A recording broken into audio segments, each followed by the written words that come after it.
So I'm Chelsea Lake. I'm the founder of Lake Design and Strategy. So I have a web design and development company that I've been running for the last 5 years. And I also have Get Booking, which is a software, and it's built for wellness companies, spas, yoga studios, that kind of thing. And it's appointment booking software. And I've been running that for about 1.5 years now. So it's really new and really cool. So Lake Design creates custom plugins built on PHP. We build WordPress websites. So that would just be kind of like the basic HTML, CSS, JavaScript, that kind of code.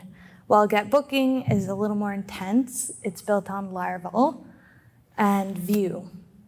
So we have like a nice kind of spread of all the kinds of different tech you can do. We do videography, we do logos, we do graphic design. We do a little bit of everything. So I'm gonna introduce you a little bit to my backstory and just like how I got into tech, because it's very relevant to everything that I'm about to go over with you guys today. So I started in Toronto. I was living there by myself and going through microbiology. That was my degree. I was trying to find a job to pay for my master's. I wanted to go to med school, as we all do at that age for some reason. And I decided that I would get this job as a salesperson running this chat bot for a kind of chop shop website design company in Toronto. So really all that entailed was like I would go online, answer their conversations, tell them how much a new website would cost, tell them kind of who their project manager would be. They gave me like a 2-page PDF being like, if they ask this, answer this. And that was supposed to help me do my entire job doing this. So that was like my first kind of foray into anything technical. I had 0 experience in design, 0 experience in tech. I have never even really touched a website before in my entire life before this point. So getting into that job was eye-opening in that I actually kind of liked it. I liked design and I liked IT a little bit. So starting there was good. And then one day, so this was about 6 years ago now, that earthquake in Nepal happened, if you guys remember that, at Mount Everest. My designer on this team I was working for was from Nepal. So their internet went down. He was okay, but all our projects kind of got stalled. We had a huge project due.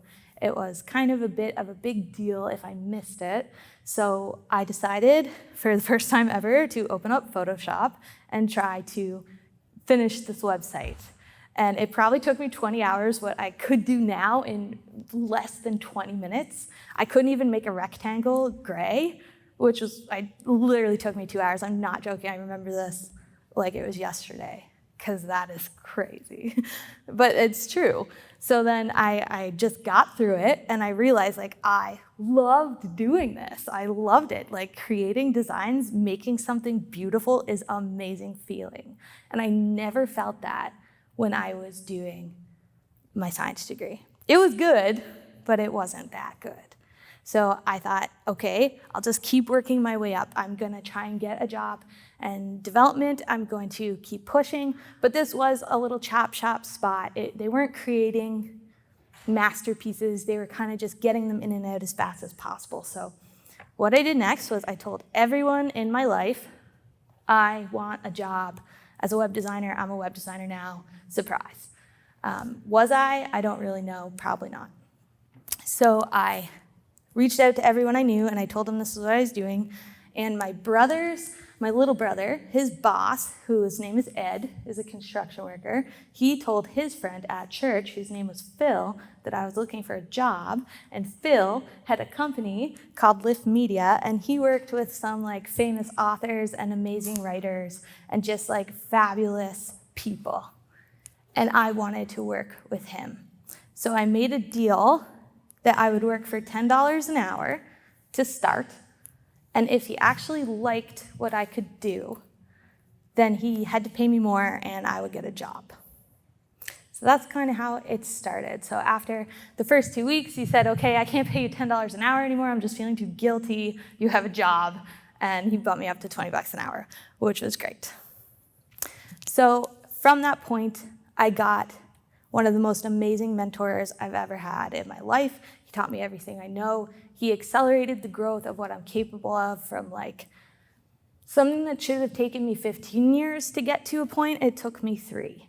And that is the power of having a mentor and someone in this space who's got your back and wants to teach you. You can excel your career exponentially. So all this to say, my first 3 points all have to do with the story I just told you, which we can go to number 1. You have to start somewhere. And by the way, since you're all here now and I see all your faces, I am creating homework for everybody. And you're all gonna do it, and you're all gonna email it to me, and we're all gonna be friends after this, whether you like it or not, I guess. So starting somewhere, find a company you're interested in working for and offer to work for them at a cost that's less than what you think you should be paid. This is how we get started. Sometimes it doesn't feel the best, but it's good to do because they'll see your potential. If they want to invest in you, they will. This is the easiest way through the door. Yeah, you can go on job boards and you can fill out those ads and you can try and get into your interviews, but what really matters is they want to see that you care, that you're willing to bet on yourself. And if you do that, then they're going to see something different than they see in everyone else. It works for me, so I'm putting it at the top. So starting at the bottom. So this means like, okay, maybe you guys you haven't finished your courses yet, you haven't gotten through your JavaScript code camp, boot camp, but doesn't mean you can't start in a company that you want to work up to be doing that there. Start at the bottom. Be the assistant to the CEO. Find a customer service role where you can start answering people's questions. It will teach you what it is people are looking for on their websites. It will make you a better designer and developer as you go. And then working for exchanges. So if you don't have a portfolio yet, if you don't have anything to show for yourself, not yet, which who does when you first get started, do work in exchange for things like testimonials or free advertising. Maybe they're gonna shout out to you on social media a couple times a month. Maybe they give you something to put on your website or a really good reference if you're applying for a job. So that is your first bit of homework for step number 1. What's a business in Charlottetown you love? Maybe they could use a new website, a new logo, new branding guide. Anyone have anything that pops into their head? You can go to the next slide, Jonah. The pilot house was mine, so I still do this, like every 3 months. I'll find somewhere in Charlottetown. I was going to have lunch with a client at the pilot house. I was making a reservation. I got on their website. I couldn't use the menu button. Nothing was like clicking anywhere, and it like made me so mad. So I emailed them, and I was like, listen, you need a new website. I will help you build this. I want to do it for you. It's going to cost you money. I'm not giving myself away anymore. But if I didn't have anything yet, if I was starting where I was starting 6 years ago, I would say, can I do this for you? And you give me a testimonial. And he was really receptive. He emailed me back the next day and he said, hey, you're right. I don't like the way the website's working. Let's talk about it. And it was really simple. It was that easy. He trusted it. He just wanted to see that I cared. So how do you guys feel about doing something like this? What does that make you feel when I'm like, okay, the first thing I want you to go do is think of somewhere in Charlottetown that needs a new logo, that needs some help. Just talk to them. Just be like, hey, I'm going to do this for you. What do you think? Will you give me a testimonial? Would you do it? Not everyone's shaking your heads. Yes. Yeah. We have some students in like business administration or accounting and not necessarily like design and who are those students? How does that apply? Back here. We have 2 over here. For getting your first job in business administration. So say like an assistant role or something like that, because I'm thinking about it from getting your first job point of view. Yeah? I have like a place. I feel like Thai Express and Macy's and you. Because when you call them, they gas station, like petrol gives you their number. It's never like them directly. I'm just like, why don't you have your own number? That's exactly what I'm talking about. There you go. Find a problem, solve the problem. That's all we need to do. All right, and as I move forward, I'll give more examples for the business admin side of things. Okay, number 2, using your network. So out of every single thing that we're going to talk about today, if there's only one thing you will listen to me on and care about, it is this. This is the only thing that matters. It's great to have good skills. You could be the best designer and best developer in the world. It does not matter. If you do not have a network, unfortunately, like, it is who you know and who you're willing to talk to and how you're willing to put yourself out there. That's what it's all about in every single way. So every job I ever got, every client I've ever had, it's because someone else referred them to me, someone else talked about it, because you just have to always be out there, always talking, always promoting yourself all the time. So be present on social media networks that have the same kind of people doing what you're doing. If you're a developer, you need to have a GitHub profile. If you're a designer, you should be on Behance or you should be on Dribbble. Talk to your friends and family. This is how I got my very first job that really skyrocketed my career. I told my little brother about something, he told his boss, who told his friend at church.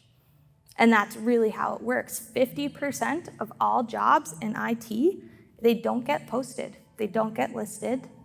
No one will ever know about those jobs.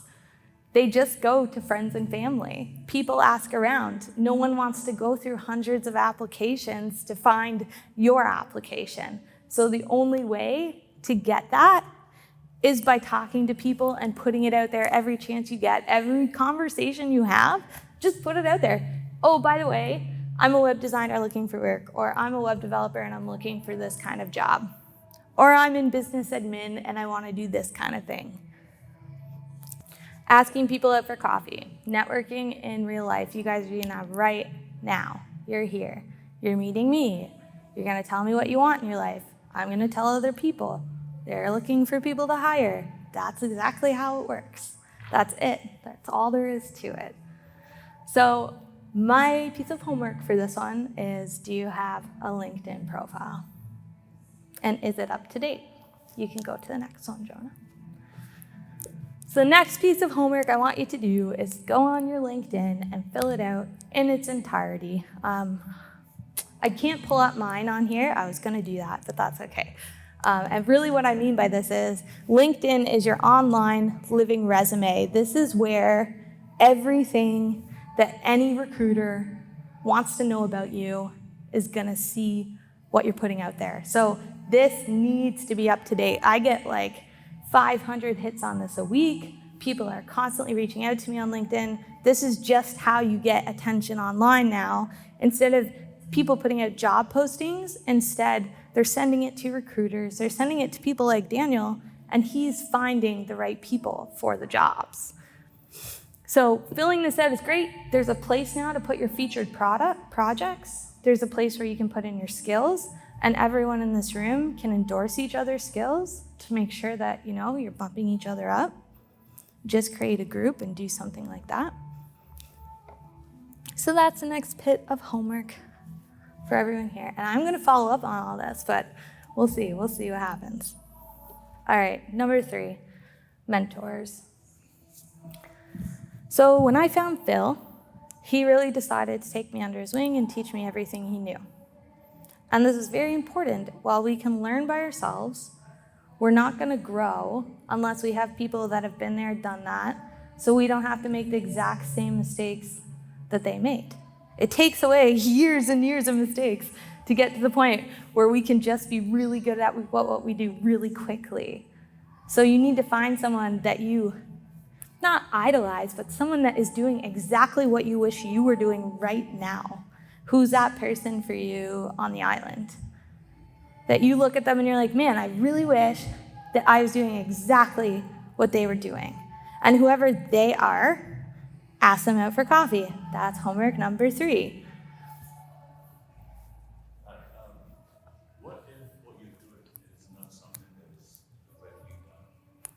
Not something that is what? Is what? What if what you're doing or what you're trying to do is not something like Like what?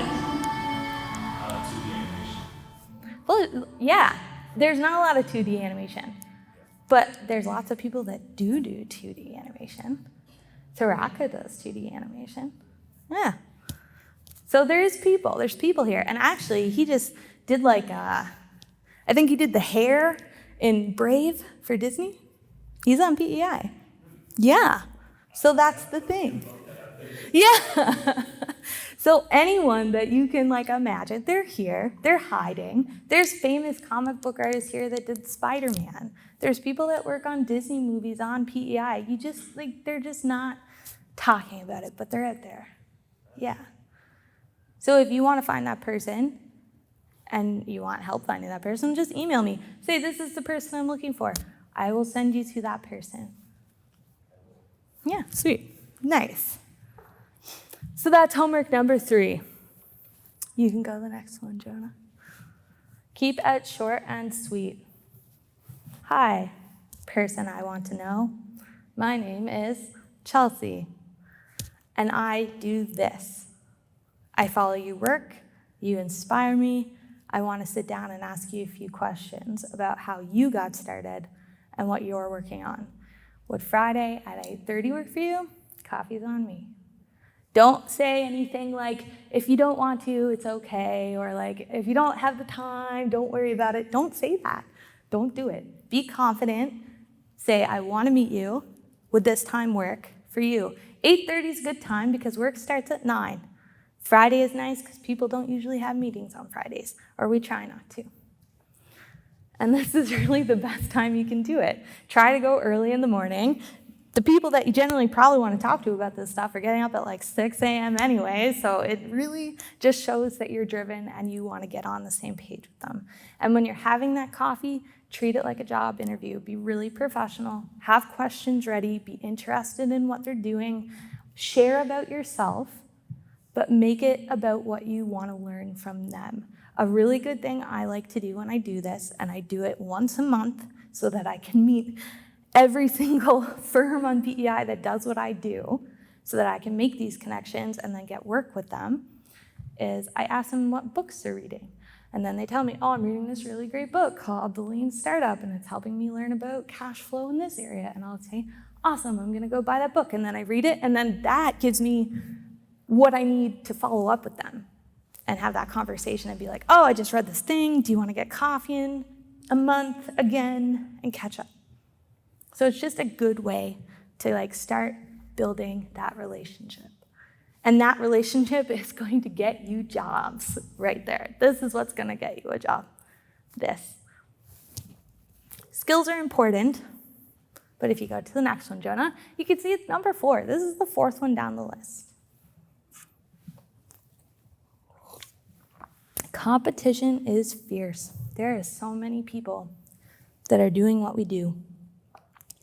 But it really doesn't matter as long as you know the right people and you're making an effort to put yourself out there and connect with those who will help you find the right jobs. It really is all about that. So how can you learn these skills? I'm sure a ton of you guys already know this stuff. Getting a degree. Who here is getting a degree in computer science or has done something similar? Awesome. What do you want to do? Anything that doesn't involve me working in sales. That's a good answer, I guess, yeah. Well, you have lots of options on PEI then. Yeah. Who has ever done one of those online code academy boot camp type things?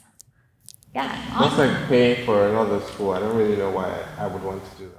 I guess because you don't have to do them all. I don't understand that. I don't understand that. I am in the process of getting a degree, so that's why it looks that kind of way to me. So. Yeah, that's fair. That's fair. Is anyone self-taught, completely self-taught? Nice, Redden. Nice, yeah. That's sweet. What about with the design? Anyone do Photoshop course, or did you just break into it and start learning? Yeah. And I feel that's just kind of the way it is with us creative types. We just break in. So there's tons of courses out there. certifications you can get online that will help you on your quest to get a job with an employer. If you go to the next one, Jonah. Tons of online courses. So, there's a advanced Photoshop one. It's only like $19 right now. It's 24 hours of content. You know what I mean? It's like, I might be an addict. Like, they hit me up and they're like, oh, this is on sale. I'm like, oh, that's the price of a coffee, and then I'm paying for it. Smart, though. Good marketing. Code Academy, that's a great one if you want to learn how to code and build websites. Vue School, if you're like, I want to learn how to do Vue.js and code in front end. This exists across the board for like every coding language you could possibly imagine. So if you're looking to build up your skills, start taking one of those courses. Just put in like 2 hours a week even. Start with that and grow your skill, because that way you're making yourself more relevant to the people that will employ you.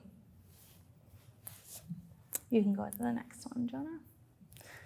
So your homework.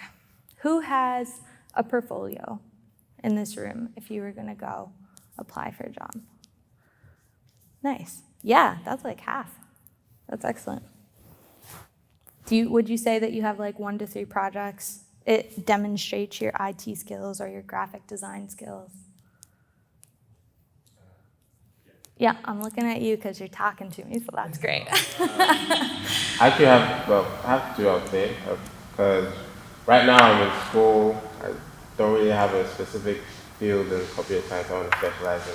So I've done everything, the works. I've put my hand in everything. So I generally have like a portfolio for all sorts of stuff. So I don't really know how to answer that. That's okay. Where does your portfolio live? If you had to show an employer, would you send them a link to a website, a PDF? What does it look like? That's good, though. That's why it's your homework. Because we got to do that. We got to make that happen. We have to have a place where if we're applying for a job, we need to show them, this is what I've done before, this is what it looks like, here's how to get there. This is very important, even if it's just 1 or 2 projects. Because that's all I really care about when I'm interviewing someone, too. I want to meet them, I want to hear about their experiences, and I want to see 1 to 2 things just to know that they've tried it and they've done it and they're showing me. So if it's your very first project you're ever doing, you can do something fake. You can just be like, Moose Jaw Lodge in Alaska, I've created this logo for them. They're this great cabin company. Perfect. Create that, put it in your portfolio, and when you go to your job interview, show them this. Great. If you already have one, show the company something you could do better for them. So something I love to do, and people have done for me, is they come to me and they show me something I could be doing better with my website, or something that would make my processes smoother at my company with Get Booking, with Lake Design. If they come in and say, hey, I love your booking app, have you thought of doing this? I can tell that they've put the time and thought into reviewing my product, they know what it is, and they've come in and they've decided, I'm going to solve a problem for you even before you've even hired me. This is such a good way to get hired. You're already telling them you can do the job before you've even been put on payroll. So find something about the company you want to go work for, pick something out and show them that you can solve their problems before you even get in the door. So an example of this for me is Donuts by Design. This was just like a really cute project. I really wanted to make a Build-A-Box feature where you could pick what donuts go into your box. I thought that was so fun. It was really expensive to build, and I really wanted them to build it. So what we decided to do is just build it anyway and hope that they would buy it. It's just a way to be like, hey, I'm showing you I can do this, and you can use it too. So this plugin, which we built for fun, ended up being used by like 10 different companies on PEI for the exact thing.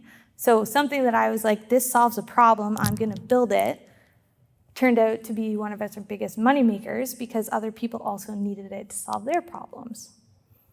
So really, thinking about it like that, if you go into any job looking to solve a problem, you're going to probably solve a lot of people's problems. And I guess this helps if you want to do freelance work. Okay, Next one. All right, understand the company's brand and objectives. This is kind of once you've already gotten hired. This is what I would say is the biggest thing for my companies out of all the time. And it's actually one of the number one skills IT companies are seeking in 2021. Well, IT skills is actually down at like number 15.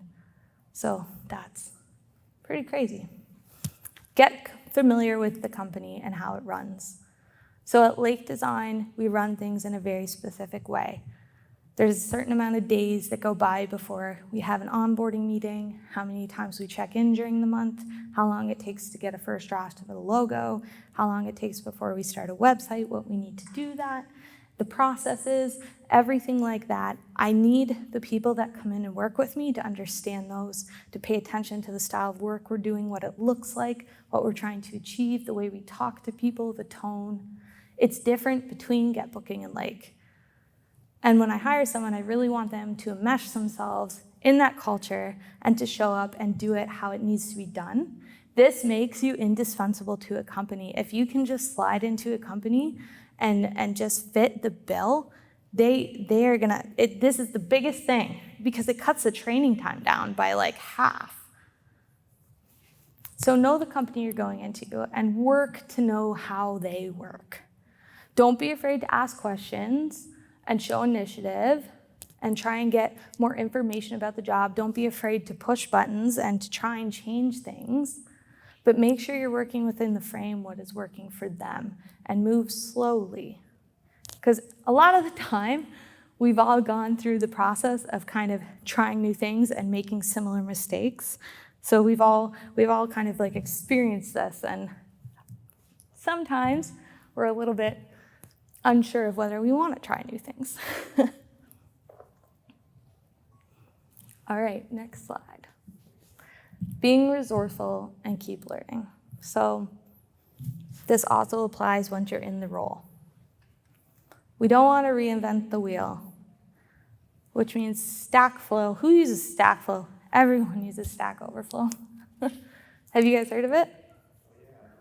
Yeah. Every developer has an open tab to Stack Overflow. Basically, this is like where 90% of code lives online. So if you're having an issue or a problem and you need help with something, this is where you should go first to try to find advice on that issue before you go to your boss and say, I don't know what I'm doing. So come to your employers or solutions, not problems. This is a huge one.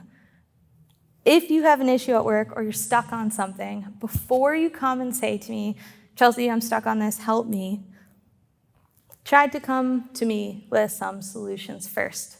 I'm stuck on this. Here's 3 different things I can think of to fix it. What do you think is the best way forward? Because if you do that, you're showing me, okay, I see a problem, I'm trying to fix it. But if you come and you say, I'm having this problem, I don't know what to do next, I feel like, that's not what we're here for. You're here to make my life easier, and I'm here to help you learn. So it's a really great way to have that in your mind every time you're going into a job. Come to people with solutions, not with the problem. Even if you're not sure if your solution's gonna work at all, it just shows initiative. And this is the same thing about the first piece of homework, which is reaching out to people that are struggling with something. You see it, you could do something about it, and you're offering it to them. It's showing value up front. Next slide, Jonah. ASDA. Shout out to Daniel back there. Don't just work on your coding skills, learn soft skills too, which is communication, problem solving, being able to interact in a crowd, being able to have conversations with your teammates, being able to get along with every different kind of person in your company. This is so important, and it's more important than the actual code ability. When we hire people at Lake, we don't have a huge high level of, you need to know all of these things in order to be hired. You can know this much, and that is fine. If you have the right attitude, and I know I can teach you, and you're mentorable, and you're willing to listen and grow, and you have those soft skills developed, you will get a job. That's all that matters. Having the skills is important, but it is not as important as the soft skills it takes to be in an environment, to be with a team, to work with everyone. This is like one of the most important things you can develop. This is what's going to get you hired for a tech job. On behalf of ASDA and all of us, thank you so much, Chelsea, for coming in. Yeah, thanks for having me, guys. And if you have any questions or there's anything anybody wants to chat about like after, or wants to like meet somebody in a certain field in tech, just let me know. We know a lot of people in tech.